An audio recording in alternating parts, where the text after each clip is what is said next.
செய்தியாக பார்த்து வருகிறோம்.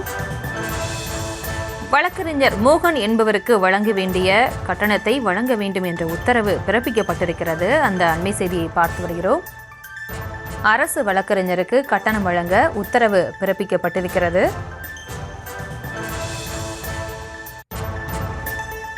கோகுல்ராஜ் ஆணவ கொலை வழக்கில் அரசு சிறப்பு வழக்கறிஞராக பணியாற்றிய மூத்த வழக்கறிஞருக்கு கட்டணம் வழங்க உத்தரவு பிறப்பிக்கப்பட்டிருக்கிறது. இது தொடர்பான விவரங்களோடு இணைகிறார் நமது செய்தியாளர் மதியழகன். வணக்கம். மேலும் விவரம். சேலம் மாவட்டம் ஓமலூரை சேர்ந்த பொறியியல் பட்டதாரி கோகுல்ராஜ் கடந்த 2015ஆம் ஆண்டு ஆணவ கொலை செய்யப்பட்டார்.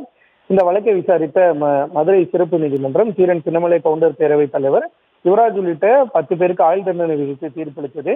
இதில் யுவராஜ் உள்பட 8 பேரின் ஆயுள் தண்டனையை உறுதி செய்த சென்னை உயர்நீதிமன்றம் மற்ற 2 தண்டனையை குறைத்து தீர்ப்பளித்தது. இந்த கொலை வழக்கில் மதுரை சிறப்பு நீதிமன்றத்தில் சிறப்பு அரசு வழக்கறிஞராக மூத்த வழக்கறிஞர் ப மோகன் நியமிக்கப்பட்டிருந்தார். உயர்நீதிமன்றத்திலும் அரசு வழக்கறிஞராக அவர் தனது வாதங்களை முன்வைத்தார். சிறப்பு வழக்கறிஞராக பணியாற்றுவதற்கான கட்டணம் இதுவரை வழங்கப்படவில்லை எனவும் கட்டணத்தை வழங்க கோரி அரசுக்கு அளித்த விண்ணப்பத்தை பரிசீலிக்க உத்தரவிடக் கோரி ப மோகன் சென்னை உயர்நீதிமன்றத்தில் மனு தாக்கல் செய்திருந்தார். இந்த மனு நீதிபதி என் ஆன் வெங்கடேஷ் முன்பு விசாரணைக்கு வந்தபோது வழக்கறிஞர் மோகனின் கோரிக்கை மனு உடனடியாக பரிசீலிக்கப்பட்டு நீதிமன்றம் நிர்ணயிக்கும் காலக்கெடுவுக்குள் கட்டணம் வழங்கப்படும் என அரசு தரப்பில் தெரிவிக்கப்பட்டது.